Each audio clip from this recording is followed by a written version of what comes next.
வணக்கம் friends, welcome to Vidyascooking. இன்னைக்கு உங்களுக்கு நான் ஒரு வித்தியாசமான வடா பாவ் ரெசிபி செஞ்சு காமிக்க போகிறேன். ப்ராக்லி வடா பாவ் ரெசிபி செஞ்சு காமிக்க போகிறேன். ஒரு அருமையான வடை தயாராகிடுச்சுங்க, அருமையான போண்டா தயாராச்சு. நான் இந்த வடா பாவ் வெறும் உருளைக்கிழங்கோட தான் சாப்பிட்ருக்கேன், ப்ராக்லியோட எங்கேயுமே சாப்பிட்டதில்லை. இது இந்த ரெசிபி நானாக தயார் பண்ணது தான், யார் ரெசிபியுமே காப்பி பண்ணல. ரொம்ப அருமையாக வந்தது, ரொம்ப டேஸ்டியாக வந்தது. இந்த ப்ராக்லி ரொம்ப அயர்ன் சத்து உள்ள ஒரு வெஜிடபிள். இது நீங்கள் கிடைச்சாக்கா கண்டிப்பாக வாங்கி தயார் பண்ணுங்க, ரொம்பவே அருமையாக இருந்தது. நம்ம ப்ராக்லி ரெகுலராக சேர்த்துக்கிறது ரொம்ப நல்லது உணவில்.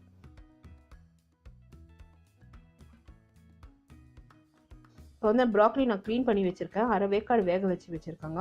இந்த ப்ராக்லி எப்படி க்ளீன் பண்ணணும், எப்படி அரை வேக்காடு வேக வைக்கணும்னு ஒரு டீட்டெயில் வீடியோ போஸ்ட் பண்ணியிருக்கேன். அந்த video link description box below this video போஸ்ட் பண்ணுறேன். அப்படி இல்லைன்னா I card above this video நான் போஸ்ட் பண்ணுறேன்.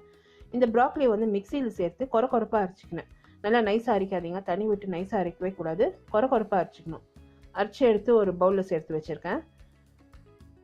போண்டா ஃபில்லிங் எப்படி தயார் பண்ணணும்னு பார்த்துக்கலாம். ப்ராக்லி கொரப்பாக அரைச்சி வச்சுருக்கேன். மீடியம் சைஸ் பொட்டேட்டோ, அதாவது உருளைக்கிழங்கு, மீடியம் சைஸ் உருளைக்கிழங்கு ஒரு 4 வேக வச்சு தோலெல்லாம் உரிச்சு எடுத்து வச்சுருக்கேன். பெருங்காயத்தூள் தேவைப்படும். பொடியாக நறுக்கின வெங்காயம், பொடியாக நறுக்கின கருவேப்பிலை, பொடியாக நறுக்கின கொத்தமல்லி, பச்சை மிளகாய் விழுது, இஞ்சி பூண்டு விழுது,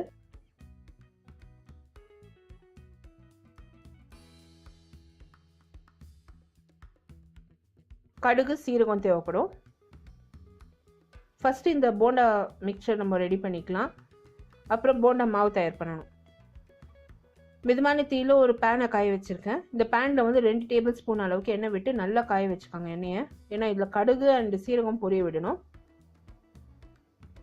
இந்த ரெசிபி இன் டீட்டெயில் பார்த்தீங்கன்னா என்னோட பிளாக்ல இருக்கும். Blog link description box below this video போஸ்ட் பண்ணுறேன். அப்படி இல்லைன்னா I card above this video நீங்கள் கிளிக் பண்ணிங்கன்னா என்னோட பிளாகுக்கு டைரக்ட் ஆகும். பிளாகில் இந்த ரெசிபி மட்டும் இல்லை, நிறைய ரெசிபிஸ் நான் போஸ்ட் பண்ணியிருக்கேன். நிறைய ரிவ்யூஸும் நான் ரெகுலராக போஸ்ட் பண்ணிட்டுருக்கேன். இந்த கடுகும் சீரகமும் நல்லா பொரிஞ்சு அடங்குனாங்க.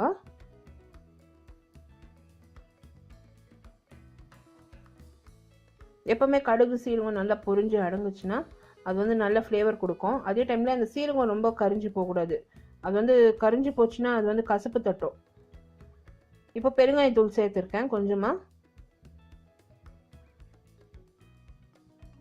பொடியை நறுக்கி வச்சிருக்க வெங்காயம், கருவேப்பிலை, கொஞ்சமாக கொத்தமல்லி சேர்த்து இந்த வெங்காயம் லைட்டாக டிரான்ஸ்பரண்ட் கலர் வர வரைக்கும் ஃப்ரை பண்ண போகிறேன். வெங்காயத்தோடவே நான் இஞ்சி பூண்டு விழுது, பச்சை மிளகாய் விழுதும் சேர்த்து ஃப்ரை பண்ணிட போகிறேன். ஏன்னா அந்த பச்சை வாடை அடங்கணும்.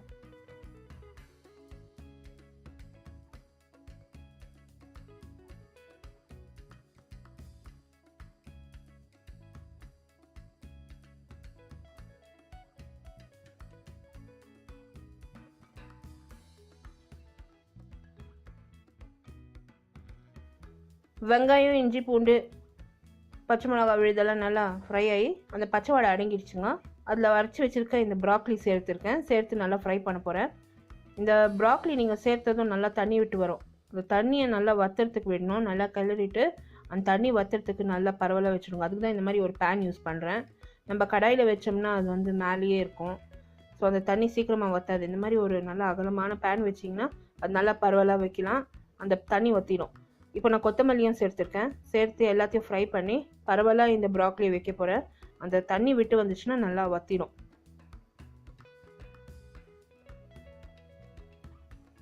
உப்பு சேர்த்துக்கோங்க, தேவைக்கேற்ப உப்பு சேர்த்துக்கோங்க. ஏன்னா உருளைக்கிழங்கு கூட நம்ம சேர்க்கணும். இன்கேஸ் நம்மளுக்கு அதிகமாக உப்பு ஆயிடுச்சுனாக்கா உருளைக்கிழங்கு நம்ம எப்படியும் சேர்க்க போகிறோம், அது கரெக்ட் ஆகிடும். நீங்கள் மீடியமாகவே உப்பு சேருங்க. நம்ம எப்போது நம்ம உருளைக்கிழங்கு சேர்த்துக்கிறோமோ அப்போ உப்பு அட்ஜஸ்ட் பண்ணிக்கலாம். இப்போ நல்லா பரவலாகவே வச்சு அந்த தண்ணி வத்துறதுக்கு விட்டுட்டேன் பாருங்கள். நல்லா தண்ணி எல்லாம் வற்றி போச்சு. இன்கேஸ் ரொம்ப தண்ணி இருந்ததுன்னா மிதமான தீயில் வச்சு நல்லா பரவலாக வச்சு நல்லா வத்துறதுக்கு விட்டுடுங்க. இப்போ இது நல்லா ரெடி ஆயிடுச்சுங்க. உருளைக்கிழங்கு நல்லா பொடி பொடியாக்கி இந்த ப்ராக்லியில் சேர்த்துட்டேன். எப்படி நம்ம போண்டா தயார் பண்ண போகிறோமோ அதே மாதிரி தான் நான் பண்ணியிருக்கேன். இப்போ நல்லா இந்த ப்ராக்லியை அந்த உருளைக்கிழங்குல மிக்ஸ் பண்ணிடலாம்.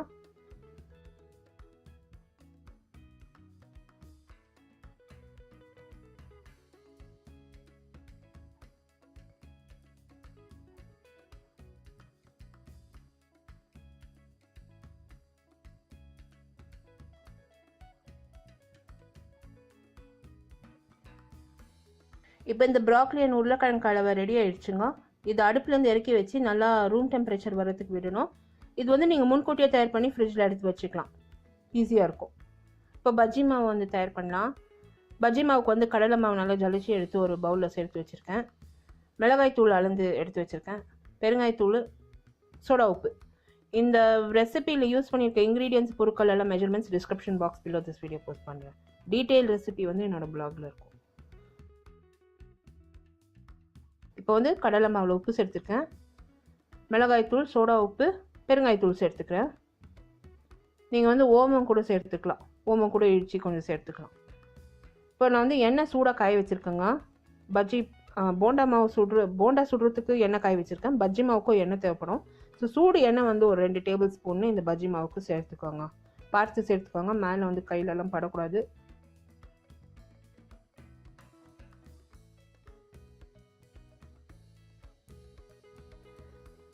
இப்போ நல்லா மிக்ஸ் பண்ணிட்டேன்.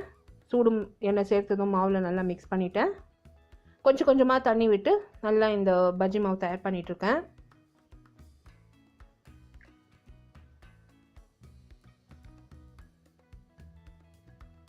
எப்போவுமே இந்த பஜ்ஜி மாவு ஆகட்டும், அந்த போண்டா கலவாகட்டும், நீங்கள் முன்கூட்டியே தயார் பண்ணி எடுத்து ஃப்ரிட்ஜில் வச்சிட்டிங்கன்னா ரெண்டுமே செட் ஆகிடும். இந்த பஜ்ஜி மாவு நல்லா ஊறி இருக்கும், அந்த போண்டா மிக்சர் கூட நல்லா செட் ஆகிருக்கும். முன்கூட்டியே நீங்கள் தயார் பண்ணி முன்னாள் ராத்திரியே தயார் பண்ணி எடுத்து ஃப்ரிட்ஜில் வச்சிங்கன்னா நல்லா செட் ஆகிருக்கும். இன்கேஸ் அந்த உருளைக்கிழங்கு வந்து கொஞ்சம் உருளைக்கிழங்கு ரொம்ப சாஃப்டாக இருந்துச்சுன்னா அது நல்லா செட் ஆகி கெட்டி ஆகிடும். உங்களுக்கு மறுநாள் தயார் பண்ணுறதுக்கு ஈஸியாக இருக்கும். இந்த பஜ்ஜி மாவு கூட நல்லா சாஃப்டாக நல்லா கிறிஸ்பியாக வரும். பஜ்ஜி மாவு ரொம்ப நல்லாயிருக்கும். இப்போ பஜ்ஜி மாவு நல்லா கலந்துட்டேங்க.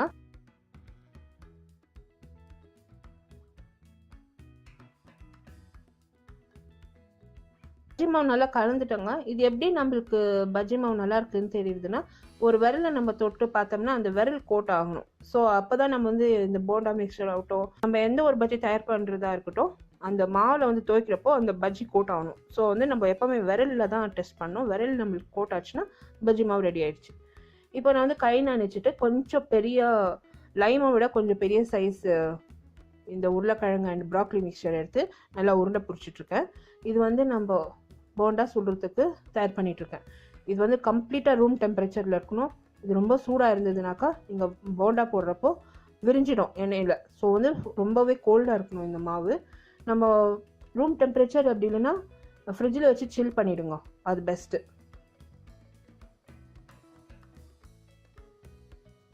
ரொம்ப பேருக்கு இந்த டிப்ஸ் எல்லாம் தெரிஞ்சிருக்கும். புதுசாக சமையல் பண்ணுறவங்களுக்கு இந்த டிப்ஸ் எல்லாம் தெரியாது, அதுக்கு தான் நான் சொல்லிகிட்ருக்கேன்.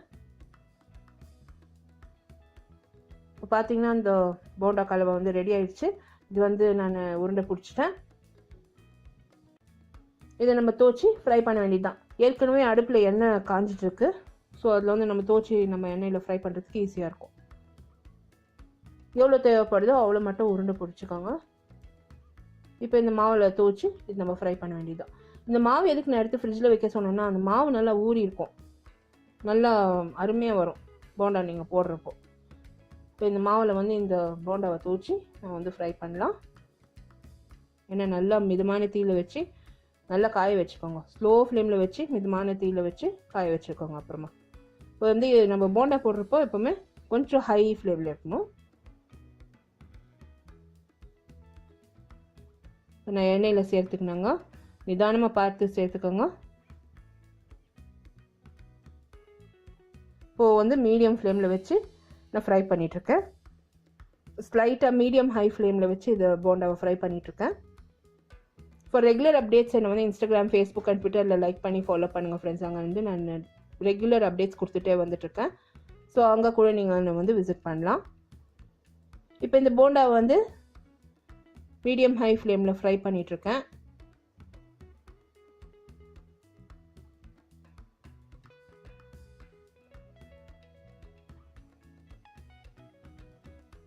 எல்லா links to my social media, blog and English சேனலோட லிங்க்ஸ் எல்லாம் வந்து description box below this video இருக்கும். இந்த வீடியோ ரெசிபி நீங்கள் பார்த்து என்ஜாய் பண்ணிங்கன்னா தம்ஸ் அப் கொடுத்து சப்ஸ்கிரைப் பண்ணுங்கள். இந்த ப்ராக்லி எல்லாம் இப்போ ரொம்ப ஈஸியாக கிடைக்கிறது, ஸோ வாங்கி தயார் பண்ணுங்கள். பார்த்தீங்கன்னா இந்த போண்டா நல்லா ஃப்ரை ஆகிடுச்சு. ஒரு 3 to 5 minutes ஆச்சு போண்டா ஃப்ரை ஆகிறதுக்கு. நான் நல்லா திருப்பி அது ஃப்ரை பண்ணிட்டேன். ப்ரௌன் கலர் வர வரைக்கும் எண்ணெயிலேருந்து எடுத்து ஒரு பேப்பர் மேலே வச்சுட்டேன்.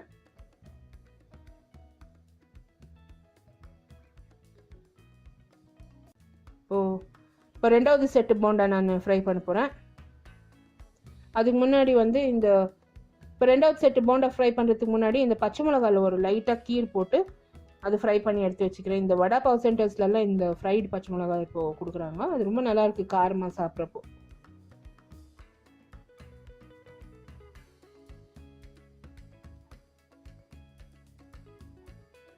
எப்போவுமே நம்ம பச்சை மிளகாய் ஃப்ரை பண்ணுறப்போ வெடியும். ஸோ அதனால் வந்து லைட்டாக கீர் போட்டுக்கிட்டிங்கன்னா நல்லாயிருக்கும், அது வெடியாது எண்ணெயில். இப்போ வந்து ரெண்டாவது செட்டு போண்டா வந்து நான் எண்ணெயில் சேர்த்து ஃப்ரை பண்ணிகிட்ருக்கேன்.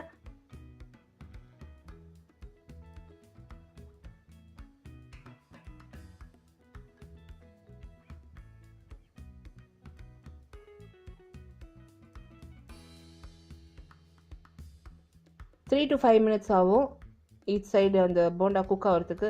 ஒரு 5 நிமிஷத்தில் இந்த போண்டா ரெடி ஆகிடுங்க, ரொம்ப நல்லாயிருக்கும். பாருங்கள், கோல்டன் ப்ரௌன் கலர் வந்ததும் எண்ணெயிலேருந்து எடுத்து ஒரு பேப்பர் மேலே வச்சுட்டேன். நீங்கள் இதை சுட சுட சாப்பிட்டிங்கன்னா அந்த ப்ராக்லி ஃப்ளேவர் வராது. நீங்கள் ரொம்ப ஆற வச்சு சாப்பிட்டிங்கன்னா ப்ராக்லி ஃப்ளேவர் தெரியும், அந்த பசங்க வந்து சாப்பிட மாட்டாங்க. ஸோ வந்து இப்போ சுட சுட இருக்கும்போதே நான் இது வந்து பரிமாறியிருக்கேன். ரொம்பவே நல்லா இருக்குது. இது நம்ம சாப்பிட்டு பார்த்தோம், ரொம்ப டேஸ்டியாக இருந்தது. இது வந்து பாதியை வெட்டி உங்களுக்கு எப்படி இருக்குது அது உள்ளோன்னு காமிக்கிறேன். ஆனமட்டுக்கும் சூடாக பரிமாறுங்க, ரொம்ப நல்லா இருக்கு.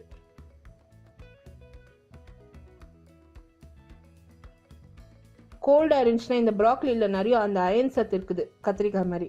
ஸோ அந்த கத்திரிக்காயில் ஒரு மாதிரி டேஸ்ட் வரும் இல்லையா, அந்த மாதிரி டேஸ்ட் இருக்குது இதில். அது ரொம்ப பேருக்கு பிடிக்கிறது இல்லை. இப்போ பார்த்தீங்கன்னா இந்த வடை ரெடி ஆயிடுச்சு. பச்சை மிளகாய் வறுத்து வச்சிருக்கிறது ரெடி பண்ணி எடுத்து வச்சிருக்கேன். சிராச்சா சாஸ் யூஸ் பண்ண போகிறேன். சின்ன சாட்செட்ஸ் வாங்கினேன். மேயோனைஸ் சின்ன பேக்கெட் வாங்கி வச்சுருக்கேன். நான் வந்து நார்மலாக மின்ட் சட்னி தான் யூஸ் பண்ணுவோம் இந்த பாவ் பன்ஸ்க்கு. பட் இன்றைக்கி நான் வந்து சிராச்சா அண்ட் மேயோனைஸ் நான் யூஸ் பண்ண போகிறேன். பாவ் பன்ஸ் நம்மளுக்கு தேவைப்படும். ஃபஸ்ட்டு இந்த பாவ் பன்ஸை நான் வந்து பாதியை வெட்டிக்க போகிறேன். இதில் வந்து சிராச்சா சாஸ் அண்ட் மேயோனைஸ் நான் வந்து பூசிக்க போகிறேன். நார்மலாக வந்து ரெட் சட்னி, நம்ம street food style red chutney, நான் ரெட் சட்னி ரெசிபி கூட காமிச்சிருக்கேன் உங்களுக்கு. அந்த link description box below this video, நான் i card about this video நான் போஸ்ட் பண்ணுறேன். மின்ட் சட்னி இல்லைன்னா ரெட் சட்னி தான் இதுக்கு உள்ளே பூசுவாங்க, அது நீங்கள் பண்ணலாம். நான் வந்து வித்தியாசமாக எப்படியும் பண்ணிகிட்ருக்கேன். ஸோ இந்த சிராச்சா சாஸ் ட்ரை பண்ணலான்னு சொல்லிட்டு இந்த சிராச்சா சாஸும் மேயோனைஸும் ஸ்ப்ரெட் பண்ணிகிட்ருக்கேன். நல்லா இருந்தது. எப்போவுமே வந்து நீங்கள் எந்த சாஸ் ட்ரை பண்ணுறதா இருந்தாலும் நீங்கள் வந்து சின்ன சாட்செட் இல்லைனா சின்ன பாட்டில் வாங்கி ட்ரை பண்ணுங்கள். அதுக்கு பிறகு நீங்கள் வந்து பிடிச்சாக்கா நீங்கள் வந்து பெரிய பாட்டில் வாங்கிக்கலாம். எனக்கு பிடிச்சிச்சு, நான் வந்து இது பெரிய சைஸ் பாட்டிலில் வாங்க போகிறேன். இந்த சிராச்சா சாஸ் நல்லா ஸ்ப்ரெட் பண்ணிட்டாங்க, மேயோனைஸ் அண்ட் சிராச்சா சாஸு. சென்டரில் வந்து இந்த செஞ்சு வச்சுருக்க உருளைக்கிழங்கு போண்டாவை வச்சு நான் இது பரிமாறிட்டேன். ரொம்பவே அருமையாக வந்தது. இன்கேஸ் வந்து உங்களுக்கு பாவ் பன்ஸ் நல்லா சூடாக வேணும்னா அது கூட நீங்கள் ஸ்டீம் குக் பண்ணிவிட்டு நீங்கள் சர்வ் பண்ணலாம், ரொம்ப நல்லாயிருக்கும். இப்போ பார்த்தீங்கன்னா இந்த ப்ராக்லி வடா பாவ் வந்து ரெடி ஆகிடுச்சு. பச்சை மிளகா வச்சு நான் பரிமாறியிருக்கேன். எங்கள் அப்பா அம்மா ரொம்ப என்ஜாய் பண்ணி சாப்பிட்டாங்க.